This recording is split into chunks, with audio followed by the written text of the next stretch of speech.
हरे राम राम राम हरे हरे, हरे कृष्ण कृष्ण कृष्ण हरे हरे, हरे राम राम राम हरे हरे, हरे कृष्ण कृष्ण कृष्ण हरे हरे, हरे राम राम राम हरे हरे, हरे कृष्ण कृष्ण कृष्ण हरे हरे. पुंडलिक वरदारी विठ्ठल श्री ज्ञानदेव तुकाराम पंढरीनाथ भगवान की जय. माऊली ज्ञानेश्वर महाराज की जय. जगद्गुरु तुकाराम महाराज की जय. जय जय संत गोरोबा काका महाराज की जय. संत सद्गुरु गणेशनाथ महाराज की जय. नाशिवंत देह जाणोनी आपण, हरिरूपी मिळोनी लीन व्हावे. चंदनासारिखा झिजे ज्याचा देह, तोची साधू होय जगद्वंद्य. परमार्थ परोपकारा खंडावडे, तोची योगी चढे ब्रह्मगिरी. चंदनासारिखा झिजे ज्याचा देह, तोची साधू होय जगद्वंद्य. गणेशनाथ म्हणे भावे तुझी सेवा, तरीची या जीवा सोडवन. चंदनासारिखा झिजे ज्याचा देह, तोची साधू होय जगद्वंद्य.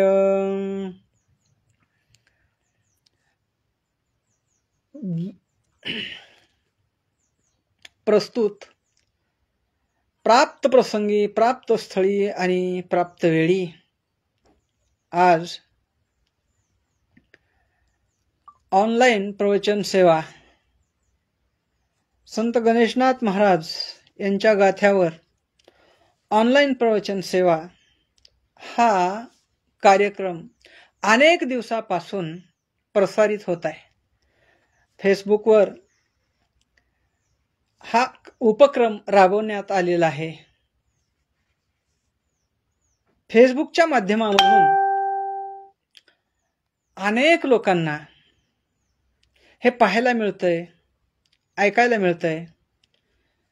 तर हा उपक्रम योग्य आहे. अगदी मनापासून धन्यवाद आहेत. कारण संत गणेशनाथ महाराजांचे विचार, संत गणेशनाथ महाराजांच्या अभंगावर विवरण, संत गणेशनाथ महाराजांच्या अभंगावर कीर्तन हे दुर्मिळ आहे. जास्तीत जास्त लोकांना गणेशनाथ महाराज माहीत नाहीत. पण हल्ली अलीकडे या अनेक माध्यमांमधून संत गणेशनाथ महाराज हे सर्वत्र लोकांना माहीत होत आहेत. कारण ही अशी काही तुम्ही माध्यमं राबवली आहेत की या माध्यमामधून संतांचं विचार तुमच्या आमच्यापर्यंत पोचतील असे काही उपक्रम आहेत. त्यांच्यासाठी कोटी कोटी धन्यवाद. या अभंगाच्या माध्यमामधून महाराज सांगतात की नाशिवंत देह जाणोनी आपण, हरिरूपी मिळोनी लीन व्हावे. महाराज सांगतात की देह हा नाशिवंत आहे, नासकाय, सडकाय, कुचकाय, माती होणार आहे. नरहरी सोनार सुद्धा म्हणतात की शरीराची होय माती, कोणी नये ती सांगाती. म्हणजे जगात अशी गोष्ट सगळी अशी आहे की त्याची माती होतेच. कारण माती होत नाही असं नाही, प्रत्येकाची माती होते. 3 गोष्टी जर सोडल्या, खापर, सोनं आणि पारा, या 3 गोष्टी जर सोडल्या तर सगळ्या वस्तूची माती होते. शरीराचंही तेच होतं. शरीराची होय माती, कोणी नये ती सांगाती म्हणतात. आणि म्हणून या ठिकाणी महाराज सांगतात, संत गणेशनाथ महाराज सांगतात की देहा नाश काय. नाशिवंत देह जाणोनी आपण. जाणा, हा नासका देह आहे, आपण जाणा, ओळखा, बघा की हा देह नाशिवंत आहे. आणि मग आपण काय करावं की हरिरूपी मिळून लीन व्हावे. हरिरूपामध्ये आपण मिळून लीन व्हावं असं महाराजांचं म्हणणं आहे.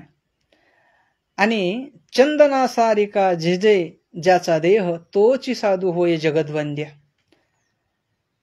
कारण चंदन झिजतं, पण त्या चंदनाचा सुगंध मिळतो आणि ते चंदन स्वतःसाठी गंध लावण्याकरता वापरता येतं.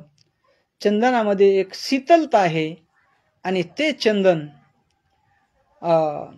भगवान पंढरीश परमात्म्याला सुद्धा गंध लावण्याकरता वापरता येतं. आणि म्हणून चंदनासारखा झिजावं, इतरांच्या कल्याणाकरता झिजावं. जगाच्या कल्याणा संतांच्या विभूती, देह कष्टविती परोपकारे. आणि म्हणून महाराज म्हणतात की तोच साधू जगाच्या कल्याणाकरता देह झिजवतो, तो साधू नुसता वंद्य नाही तर जगद्वंद्य होणार आहे आणि जगद्वंद्य होतोय. आणि म्हणून परमार्थ परोपकार अखंड आवडे. महाराज सांगतात की परमार्थ आणि परोपकार अखंड, त्यात खंड होत नाही परमार्थामध्ये किंवा परोपकारामध्ये खंड होत नाही. आणि परमार्थ परोपकार अखंड आवडे. ज्याला अखंड परमार्थ आवडतो तोच योगी चढे ब्रह्मगिरी.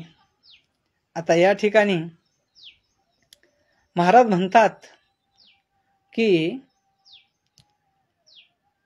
तोच योगी चढे ब्रह्मगिरी. ब्रह्मगिरी नाशिक जिल्ह्यामध्ये, अहिल्यानगर जिल्ह्यामध्ये या ब्रह्मगिरी या पर्वतावर आपणाला चढायचं असतं का, तर त्या प्रदक्षिणेचं असं काही विशेष महत्व. दृष्टी पडता ब्रह्मगिरी त्याशी नाही यमपुरी. मग इथं ब्रह्मगिरी कोणती सांगितली गणेशनाथ महाराजांनी, तर या ठिकाणी ब्रह्मगिरी सांगितली की ब्रह्मच परमार्थ आणि परोपकार. परमार्थ हे कार्य आणि परोपकार हे कार्य अखंड ज्याला आवडतंय तो योगी आहे असं म्हणतात. आणि तो योगी ब्रह्मीभूत भावनेवर उच्च अवस्था प्राप्त करतो. जी पारमार्थिक क्षेत्रामध्ये ब्रह्म ही अवस्था आहे. माणसं अवस्थेपेक्षा व्यवस्थेला जास्त महत्व देतात, पण व्यवस्थेपेक्षाही अवस्थेला महत्व द्यावं. कारण गणेशनाथ महाराजांच्या जीवनामधला एक प्रसंग सांगावासा वाटतो की राजे शिवछत्रपती यांनी त्यांचा सन्मान, त्यांचं राहण्याची व्यवस्था एकदा केली. त्यावेळेस आता खूप महान साधू आहेत म्हटल्यानंतर त्यांनी सोय केली. त्यांना पलंग, गादी हे सगळं केलं. आता गादी काढून टाकावी तसंच झोपावं तर राजाचा अनादर होईल म्हणून लहान लहान लहान लहान असे खडे घेतले आणि पूर्ण गादीवर टाकले आणि त्यावर झोपले. सकाळी राजदर्शनाला आल्यानंतर ते बघितलं की गादीवर खडे कोणी टाकले असतील. त्यावेळेस महाराज म्हणतात की या शरीराला असं एकदा लपवून ठेवलं ना तर ह्या शरीराच्या अपेक्षा पूर्ण करता करता देह निघून जाईल. आणि म्हणून हा देह आपणाला परमात्म्यानं भजना करता दिलाय, व्यवस्था घेण्याकरता दिलेला नाही. अवस्थेकरता हा देह परमात्म्यानं दिलाय. ती अवस्था आपण आपल्या जीवनामध्ये पाहावी आणि आपल्या जीवनामध्ये व्यवस्थेपेक्षाही अवस्थेला खूप महत्व आहे. आणि म्हणून आपल्या जीवनामध्ये आपण बघा, आपल्या जीवनामध्ये आपण की नाही खरंच अवस्थेला किंमत द्यावी. व्यवस्थेने परमार्थ होत नाही, पण अवस्थेने मात्र परमार्थ झाल्याशिवाय राहत नाही. परमार्थ उच्चतम उच्च कोटीला जर न्यायचा असेल तर आपल्या जीवनामध्ये अवस्थेला महत्व दिलं पाहिजे. म्हणून परमात्मा जो पाहतो तो फक्त अवस्था पाहतो आपल्या मनातली. आणि म्हणून परमार्थ परोपकार अखंड आवडे, ज्याला परमार्थ आवडतो. नाहीतर काही लोक असं असतात, स्वप्नात सुद्धा लोक परमार्थ करत नाहीत. एकनाथ महाराज म्हणतात, स्वप्ना माझी नेने परमार्थ मानसी, दुःख 84 फेरे भोगी. ज्या माणसाचा परमार्थ जागृतीत तर सोडा, पण स्वप्नावस्थेमध्ये सुद्धा जर परमार्थ होत नसेल तर 84 लक्ष येऊन त्याला फिरून दुःख सहन करावं लागेल, असं महाराज म्हणतात. आणि म्हणून महाराज म्हणतात की गणेशनाथ म्हणे भावे तुझी सेवा, तरीची या जीवा सोडवन. गणेशनाथ महाराज म्हणतात की सेवा करायची पण भावानं. गणेशनाथ म्हणे भावे तुझी सेवा, सेवा करायची पण भाव पाहिजे. एके ठिकाणी महाराज म्हणतात, तुझी सेवा करीन मनोभावे. मनोभावातून सेवा असते. उगाच सांगितलंय म्हणून सेवा करायची नाही. मनाभावातून जर सेवा असेल तर त्याचं फल मिळतं, नाही तर अन्यथा फल मिळत नाही महाराज. कारण काही काही लोकांना सगळं काही करतील, 3-3 तास पिक्चर बघतील, पण देवपूजा करायची म्हटलं की अंगावर काटाच येतो. देवपूजा करायची म्हणल्यानंतर अंगावर काटा येतो. मग असाच एक कुटुंब होतं. त्या ठिकाणी साधू संत, वातावरण चांगलं होतं, पण त्यांच्या मुलाला देवपूजेचा फार कंटाळा यायचा. आणि मग बाबा गावाला गेले आणि गावाला जाताना सांगितलं की तुम्ही काय करा,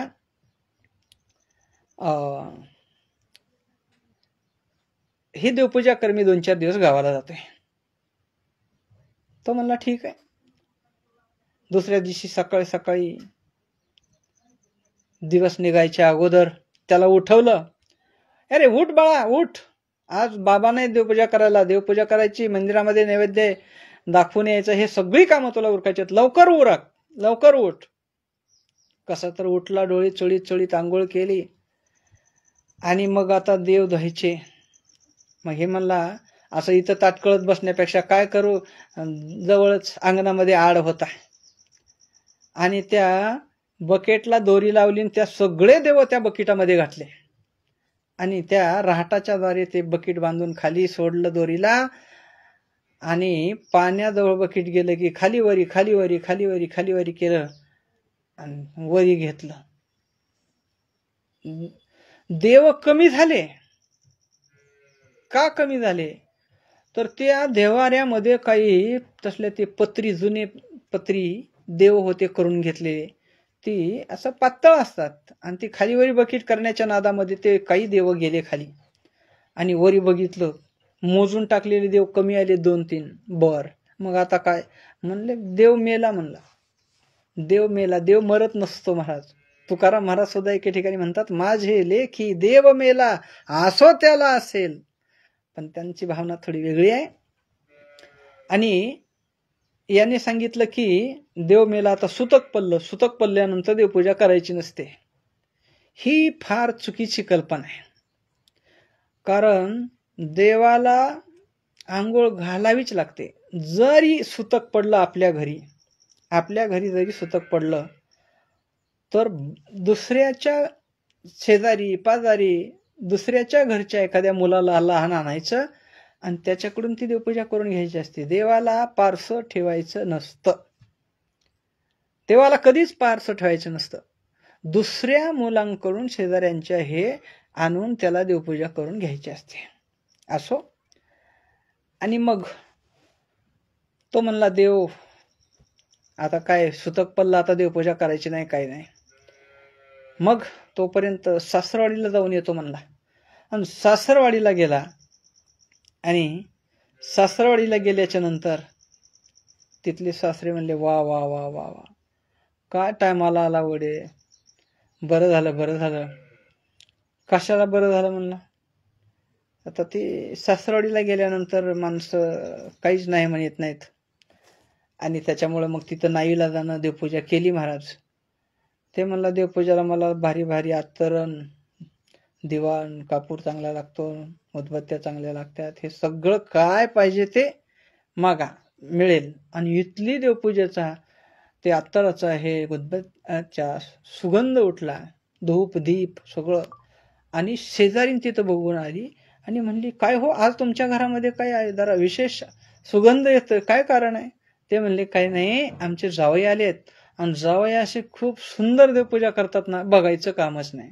बघितलं तर सुंदर देवपूजा चालली, अत्तराचा सुगंध आहे. हे सगळं बघितलं म्हणली मग आमची बी आणि केली नाही, आमची बी घरची देवपूजा तुमच्याकडून जावयाकडूनच केलेली बरी. बर बर बर. आणि म्हणले, आणि मग त्या जावई म्हणला आता काय लय अवघड आहे म्हणला. बरं येतो म्हणला, आणि जी निसटून गेला ते पार शेतामध्ये आला. शेतामध्ये आला आणि म्हणला काय हे देवपूजा माझ्या मागं लागली म्हणला. तिथून कशा पायी आलो इथं, देवपूजा घरची चुकली म्हणून. आणि आता इथं लागले ती लागलं, शेजारी बी म्हणाले देवपूजा करा देवपूजा करा. मग काय करावं काय करावं. मग त्यांनी असं केलं की म्हणलं हे देवपूजा करण्यापेक्षा मेलेलंच बरं. आणि मग गळफास घ्यायला लागा. तेवढ्यात तिथला ते शेजारी, त्या शेतात शेतकरी तिथला आला. अरे बाबा कशा करता फाशी घ्या माझ्या शेतात, माझ्यावर काहीतरी येईल.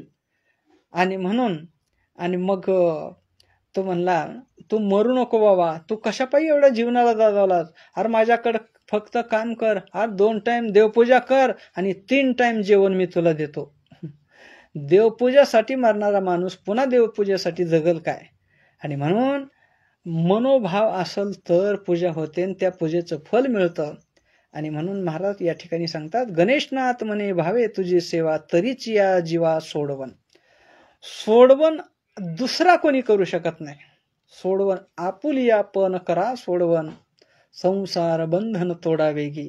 ज्ञानेश्वर महाराज सांगतात की संसार बंधन ऐक नाही हे तोडलं पाहिजे, आणि ते वेगानं तोडलं पाहिजे.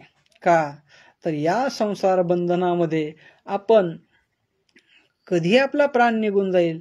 एक घाव 2 तुकडे, एक घाव मरणाचा घाव, शरीराचा इकडं जीवाचा भाग इकडं होईल, असं म्हणून असं होईल. मग जोपर्यंत आपल्याकडं तो आला नाही तोपर्यंत आपण पंढरीनाथाला भजलं पाहिजे. आला नाही अंगी घाव, तव भजा पंढरीराव, आहे का नाही.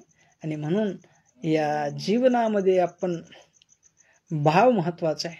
कारण शुद्ध ज्याचा भाव झाला, देव नाही दुरी त्याला. शुद्ध भाव झाल्यानंतर देव दूर नसतो त्याला. आणि म्हणून महाराज म्हणतात, गणेशनाथ म्हणे भावे तुझी सेवा. सेवा करायची पण भाव शुद्ध. घेई माझी सेवा भाव शुद्ध. सेवा अशुद्ध भावाने केलेली देवाला पावत नाही, आणि देवाला सेवा पावते. संतांची सेवा केली की देवाला सेवा पावत असते. आणि म्हणून या आपल्या जीवनामध्ये आपली जर आपल्याला सोडवण करून घ्यायची असेल, आपुलिया पण करा सोडवण, तर संसार बंधन आपणाला तोडावं लागतं. आणि आपण भावानं जर आपला शुद्ध भाव, शरण जायचंय भावानंच, मनवोनी शरण जावे सर्व भावे देवासी. कारण भाव मुख्य आहे महाराज, दुसरं देवाला काहीच लागत नाही. देवाला काय लागतं महाराज, प्रत्येक फुलामध्ये तोच आहे, प्रत्येक कणाकणामध्ये तोच आहे. तुम्ही जे पाणी देवाला वापरतात ते पाण्यात देवच आहे. कारण पाणी बघितलं की आनंद होतो माणसाला. उन्हाळ्याचे दिवस विकत पाणी घेतो टँकरनं आपण, पण जर पाऊस पडला आणि तळे भरले तर किती आनंद वाटतो महाराज. का त्याच्यामध्ये भगवंताचं तत्व आहे. आणि म्हणून जिकडं बघावं तिकडं देव आहे महाराज. पाण्यात देव आहे, आकाशात देव आहे, वायूमध्ये देव आहे, पृथ्वीमध्ये देव आहे. मला सांगा, पृथ्वीमधला सगळ्यात जास्त पृथ्वीवर पाणी आहे. मग पाणी एवढं मोठं आहे, किती आहे तर 71% पाणी आहे. आणि भूभाग किती आहे, जमीन किती आहे, 29%. म्हणजे कमी जमीन जास्त पाणी. तर मला सांगा, आपण एखाद्या टोपलभर पाण्यामध्ये एवढा एक ढेकूळ जर मातीचा टाकला तर काय होतं? विरघळून जातो, नामोशेष शिल्लक राहतो. मग अनेक पाणी भरपूर असताना सुद्धा ही पृथ्वी त्याच्यामध्ये विरघळत का नाही, याचं उत्तर ज्ञानेश्वरीमध्ये आपणाला ज्ञानेश्वर महाराज सांगतात. समुद्र महाजळी मी रिघालो असे भूतळी, पासूची ढेपुळी विरेच ना. मातीचं ढेकोळ विरत नाही का? तर त्या पाण्यामध्ये सुद्धा मीच आहे आणि या जमिनीमध्ये सुद्धा मीच आहे, असं महाराज सांगतात. कारण परमात्मा बगल तिकडं आहे. आणि म्हणून आपण शुद्ध सेवा देवाची करावी, आणि शुद्ध देवाची सेवा केलेली देवाला आवडली की आपली सोडवण होते. असं अभंगाचा धावता भावार्थ आहे. बघा, एक एक चरण सोडवू आपण. नाशिवंत देह जाणोनी आपण, महाराज सांगतात, गणेशनाथ महाराज सांगतात की देह नाशिवंत आहे हे आपण जाणा, ओळखा. कारण देह तर नाशिवंत आहे. तुकाराम महाराज म्हणतात की नाशिवंत देह जाणार सकळ, आयुष्य खातो काळ सावधान. नाशिवंत देह जाणार सकळ, सकळ जाणार, सगळ्यांचा जाणार. जेवढं जेवढं निर्माण झालंय तेवढं तेवढं नाश पावणार आहे. उपजे ते नाशे, नाशिले पुनरपी दिसे, हे घटिका यंत्र जैसे परिभ्रमेगा. मदालसा सुद्धा सुंदर वर्णन करतात. हा देह नाशिवंत मळमूत्राचा बांधा, वरी चर्म घातले रे क्रमी कीटकाचा बांधा. रव रव दुर्गंधी रे या मंगळ तिचा बांधा, स्मरे त्या हरिहरा शरण जाई गोविंदा. शरण गोविंदाला जा म्हणतात का? तर ह्या नाशका देह आहे, नाशिवंत देह, हा देह नाशिवंत आहे. आणि म्हणून गणेशनाथ महाराज सुद्धा तीच गोष्ट सांगतात. कारण सकल संतांचं मत हे एक असतं. नासु मुनी यस्य मतम न भिन्न. मुनी लोकाचं, साधू लोकाचं, संत लोकाचं, महात्म्यांचं मत भिन्न असूच शकत नाही. आणि म्हणून महाराज सांगतात, गणेशनाथ महाराज म्हणतात की नाशिवंत देह जाणोनी आपण. ह्या देहाला नाशिवंत जाणा, समजा, ओळखा आणि काय करा? हरिरूपी मिळवून लीन व्हावे. हरिरूपामध्ये मिळा आणि लीन व्हा. का? तर हरिरूपामध्ये मिळून लीन होणं म्हणजे काय? त्याचं नामचिंतन करत करत करत करत त्याचं स्वरूप आठवत आठवत त्याचं स्वरूप पाहत पाहत पाहत तद्रूप होणे. आणि काय असतं? तद्रूप होतं काय? आपण ज्याचं रूप स्मरण करतो त्याचं रूप आपल्याला प्राप्त होतं. काय नव्हे केले का चिंतिता विठ्ठले, चिंतने चिंतने तद्रूपता. आपण ज्याचं चिंतन करतो त्याचं रूप आपल्याला प्राप्त होत असतं. आणि म्हणून महाराज म्हणतात की हा देह नाशिवंत आहे आणि त्याला समजून हरी रूपामध्ये आपण लीन व्हा. हरीच्या संबंधानं, हरी तुका म्हणे हरी काही वरोने देवरी, आपण जर त्याच्यामध्ये लीन झालो तर ते आपणाला काहीच वरू देत नाही. तत्सम करून घेतो. परमात्मा आपणाला तत्सम करून घेतो. काय? त्याच्यासारखा. त्याचं स्वरूप कसं आहे? अविनाशी. महाराज म्हणतात अविनाशी करी आपुली आयसे, लावी मनापिसे गोविंदाची. अविनाश करी आपुली आयसे, लावी मनापिसे गोविंदाची. बघा, परमात्मा त्याच्या स्वरूपासारखं स्वरूप आपणाला प्रदान करतो, पण आपण काय करावं लागतं? त्याचं चिंतन करावं लागतं. लावी मनापिसे गोविंदाचे. गोविंदाचं पिस, गोविंदाचं वेड लागलं पाहिजे आपणाला, तेव्हा कुठे सत्य होतं. आणि म्हणून बघा, महाराज इतकं सुंदर बोलतात. पूर्ण त्यांचा गाथा वाचा, लक्षात येईल की तुकाराम महाराजांचं मत, त्यांचं मत एक येतं आणि हरिरूपामध्ये तन्मय व्हा, लीन व्हा आणि मग तुमचा देह जो विनाशी देह आहे त्या देहाला अविनाशी देह करतात. तुकाराम महाराजांचं उदाहरण आहे महाराज. कारण हे मानवी शरीर घेऊन जाता येत नाही, पण तुकाराम महाराजांनी मानवी देह घेऊन गेले. का तर त्या देहामध्ये दिव्य चैतन्य निर्माण झालेलं होतं, दिव्य तेज निर्माण झालं होतं. कारण त्यांचा देह नसून देव झाला होता महाराज. तुकाराम महाराज एके दिवशी कीर्तनाला उभं राहिले आणि बत्ती बंद झाली, दिवाबत्ती बंद झाली, प्रकाश पण काय दिव्य तेज, असं तुकोबारायाचा पूर्ण देहाचा प्रकाश पडला. इतका देह दिव्य झाला होता महाराज. दिव्य झालेली ही काया, आणि म्हणून त्या तुकाराम महाराजांची काया देवाच्या स्वरूपामध्ये लीन झाली आणि म्हणूनच त्यांना नेण्याकरता प्रत्यक्ष परमात्मा या ठिकाणी आले होते. आणि म्हणून नाशिवंत देह आहे त्याच्याकडून चांगलं काम करून घ्यायचं, अविनाशी परमात्म्याची प्राप्ती करून घ्यायची ही सांगतात ना. आणि म्हणून महाराज म्हणतात, नाशिवंत देह जाणून आपण हरिरूपी मिळून लीन व्हावे.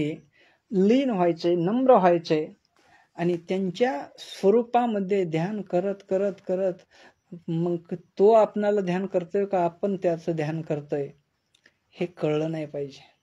त्याच्यामध्ये आणि आपल्यामध्ये फरक राहिला नाही पाहिजे. जीव शिवाचं ऐक्य झालं पाहिजे. त्याला म्हणतात हरिरूपी मिळून लीन व्हावे. आणि मग महाराज अभंगाच्या दुसऱ्या चरणात सांगतात, चंदना सारिका झिजे ज्याचा देह तोची साधू होय जगदवंद्य. चंदनासारखं झिजलं पाहिजे महाराज. चंदन काय करतं, आपल्या परिसरामध्ये जेवढे काही झाड आहेत त्यांना चंदन बनवण्याचं काम चंदन करत आहे. तसं साधूच्या संगतीमध्ये, साधूच्या सत्संगामध्ये जेवढे कोणी कसेही येतील त्यांना संत बनवण्याचं काम हे संत करतात. चंदनाचा गुण एखाद्या वेळेस चंदनापेक्षा पुढी मचल महाराज.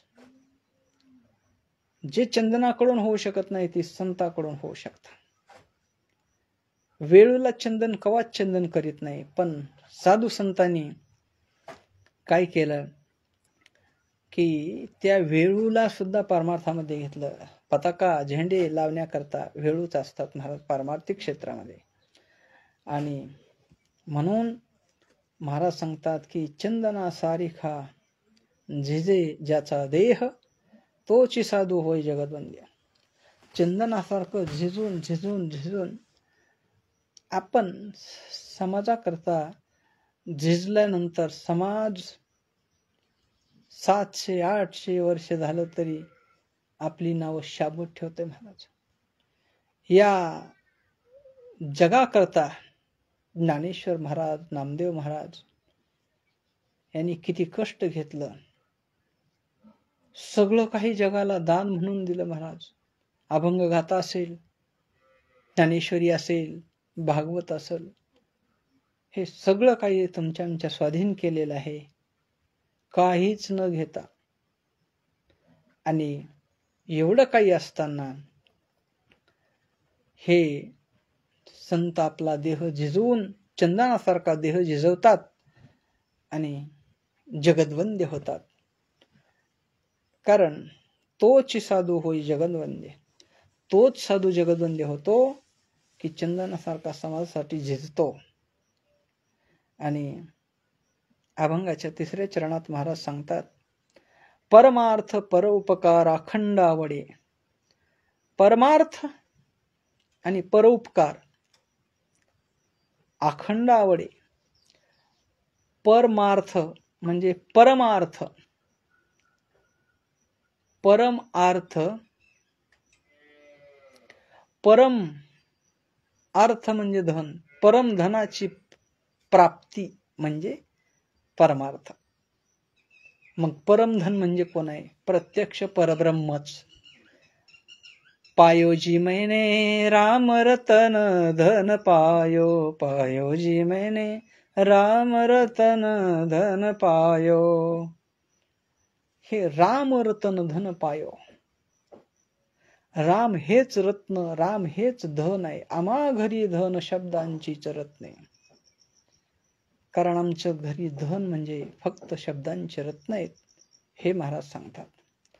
आणि म्हणून परमार्थ आणि परोपकार, परोपकार करणं म्हणजे सुद्धा परमार्थ आहे. लोकांवर सतत परोपकार, काही लोक उपकारापुरतं उपकार करतात. म्हणजे मला 2,000 रुपये तुम्ही दिले की मी तुम्हाला 2,000 रुपये दिले, परोपकार केला, परोपकार केला. पण काही अपकार करणाऱ्यावर सुद्धा परोपकार करतात, ते म्हणजे संत आहेत. अपकार केला तरी उपकार करणारे हे फक्त संत आहेत. जगाच्या पाठीवर अपकार्यावर कोणीच उपकार करत नाही संताशिवाय. कारण एकनाथ महाराज सांगतात, अपकार्यावर कधी रागवायचं नाही.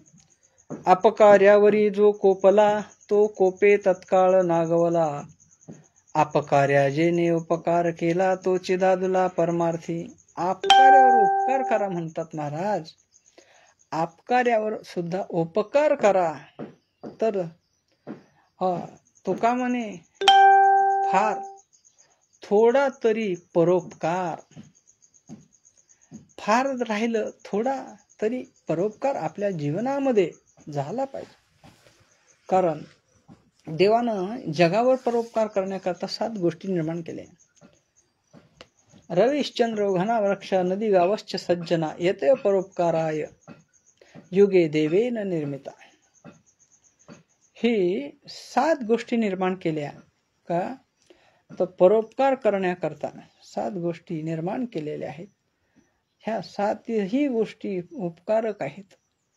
आणि म्हणून परोपकार करणं ही एक परमार्थाचे एक अंग आहे. आणि आपण जर परोपकार केला तर आपणाला एक ना एक दिवस निश्चित परमात्मा मिळणार महाराज. आणि म्हणून महाराज सांगतात की परमार्थ परोपकार अखंड आवडे, तोच योगी चढे ब्रह्मगिरी. ज्याला परमार्थ आवडतंय, परोपकार करणं आवडतंय आणि तेही अखंड आवडते, तर सतत परोपकार करणं. आणि महाराज म्हणतात ते योगी आहेत. योगी तोची योगी चढे ब्रह्मगिरी.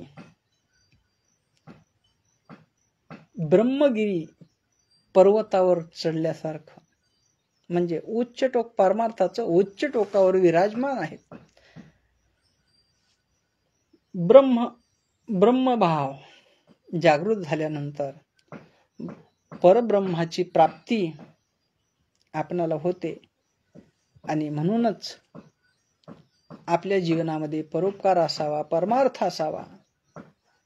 का तर आपणाला ब्रह्म हातामध्ये येण्याकरता. आणि ब्रह्म एकदा का हातामध्ये आलं, ब्रह्म जर आपल्यासोबत बोलायलं, ब्रह्म जर आपल्यासोबत खायलं, ब्रह्म जर आपल्यासोबत खेळायला लागलं. पाहती गवळणी पाहत होत्या की हे ब्रह्म आमच्या हाती कधी येईल.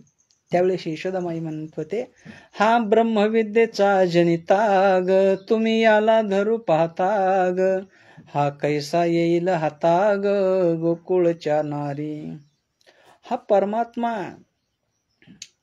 कसा हातामध्ये येईल, कसा हातामध्ये येईल, तर या परमात्मा हातामध्ये येण्याकरता साधनं करावी लागतात. तसा येत नाही. हा ब्रह्मविद्येचा जनित आहे. आणि हे ब्रह्म गोपाळाच्या समवेत खेळत. गवळणी बांधिती धारणासी गळा, खेळे त्या गोपाळा माझी ब्रह्म. ब्रह्म आपल्यामध्ये खेळावा वाटत असेल तर आपण आपल्या जीवनामध्ये त्याचं चिंतन केलं पाहिजे, परमार्थ केला पाहिजे. पारमार्थिक साधन आहे त्याच्यामध्ये रूढ झालं पाहिजे. आणि परोपकार केला पाहिजे. गरिबाचे लेकर असेल तर त्यांना सहकार्य करा. काही श्रीमंत व्यक्ती आहेत तर त्यांच्याकडून काही पैसे काढून गरिबाला द्या. ही परोपकार करणं हे परमात्म्याच्या जवळ जाण्याचं काम आहे आणि परमार्थ करण्याचं, परमात्मा प्राप्ती करण्याचं काम आहे. आणि म्हणून परमार्थ परोपकार अखंड आवडे तोच योगी चढे ब्रह्मगिरी. ब्रह्माच्या लेवलला जातो आपण. परब्रह्म जे आहे ते आपण त्याच्या जवळ जाणे इतपंत हे कार्य आहे. आणि म्हणून अभंगाच्या शेवटच्या चरणामध्ये महाराज सांगतात, गणेशनाथ म्हणे भावे तुझी सेवा, तरीची या जीवा सोडवन. आपण देवाची सेवा केल्याशिवाय आपली सुटका होत नाही. एका जनार्दनी जाताची शरण, स्वप्नी जन्म मरण नाही नाही. एका जनार्दनी नोहेची सुटिका, भाग्य न देखा मरे जन्मे. भाग्यहीन लोक आहेत ते मरतात जन्मतात, मरतात जन्मतात, त्यांची सुटका होत नाही, सोडवण होत नाही. मग ही सोडवण कोण करतं? तर आपणालाच करायचे. कारण या संसार बंधनामध्ये आपण होऊन अडकलोय आणि म्हणून या संसार बंधनामधून जर सोडायचं असेल तर आपल्या हातामध्ये आहे. आपणच या संसार बंधनामधून आपण बाजूला जाऊ शकतो. कारण या संसार बंधनात, संसारामध्ये राहून सुद्धा परमार्थ करता येतो. कारण त्याच्याशिवाय जगामध्ये आपला परमार्थ किती कडेला गेलाय हे पाहण्याकरता संसारासारखी दुसरी कसोटी जगात उपलब्धच नाही. संसारामध्ये राहून परमार्थ करता आला पाहिजे. आपण आपल्या जीवनामध्ये आपल्या संसार कसा चाललाय याच्यावर आपला परमार्थ कळतो. आणि काही लोकांची परीक्षा ही परमार्थामध्ये आल्यानंतर संसाराची घेतली जाते. आणि आपली आपण जर सोडवण करून घ्यायची असेल तर परमात्म्याचं चिंतन केलं पाहिजे. आणि म्हणून गणेशनाथ महाराज म्हणतात की गणेशनाथ म्हणे भावे तुझी सेवा. भाव पाहिजे. काही नलगे एक भावाचे कारण, दुसरं काय नाही. ज्ञानेश्वर महाराज सांग, भाबळे आकळे एरवी नाकळे, करतळ्यावळे तैसा हरी. आणि म्हणून आपल्या जीवनामध्ये भाव पाहिजे महाराज. भाव मनी नाही भाव आणि देवा मला पाव, असं कसं होईल महाराज? आपल्या अंतःकरणामध्ये भाव जर नसेल तर देव मिळू शकत नाही. कितीही करा काही. भाव असं, भाव तिथं देव. जिथं भाव आहे तिथं देव आहे. भावेन देव कलया नरेंद्र, धनेन कांता कपटेन शत्रू. कोणाला वश करण्यासाठी काय लागते सांगितले. कारण आपल्या जीवनामध्ये जर भाव असेल तर आपण देवाकडे जायची गरज नाही. तो भाव, तुका म्हणे भाव जवळी धरोनी आणि देव. तुमचा भाव जर शुद्ध झाला आणि जागृत झाला तर तो भाव देवाकडे जातो, देवाला धरून तुमच्या समोर हजर करतो. ही वस्तुस्थिती आहे. आणि म्हणून आपण आपलं ठाईच बैसोनी करा, एकचित्त आवडी अनंत आळावा. आपण आपल्या जीवनामध्ये एका ठिकाणी बसून देवाचं चिंतन जर केलं तर आपल्या जीवनामध्ये देव आपल्या जवळ येईल. भले आज येईल, उद्या येईल, महिन्याने येईल, वर्षाने येईल, या जन्मात येईल, नाही तर पुढच्या जन्मात नक्कीच येणार नाही. आपण वाट धरली ना परमात्म्याची तर एक ना एक दिवस साध्यापर्यंत आपण जाऊन पोचणार. आणि म्हणून महाराज म्हणतात गणेशनाथ म्हणे भावे तुझी सेवा. भाव आणि सेवा महत्वाचे आहे. त्यापेक्षा संतांची सेवा केलेली देवाला पोचते असं म्हणतात. तुका म्हणे देवा त्यांची केल्या पावे सेवा. संताची सेवा केलेली देवाला पावते, याचा अर्थ आहे संत आणि देव हे वेगळे नाहीत. देवते संत निमित्त त्या प्रतिमा असं आहे. आणि म्हणून गणेशनाथ म्हणे, भावे तुझी सेवा तरीच या जीवा सोडवन, चंदना सारिका झिजे ज्याचा देह तोची साधू होय जगद्वंद्य. यथामती यथावकाश हे अभंगावर निरूपण करण्यात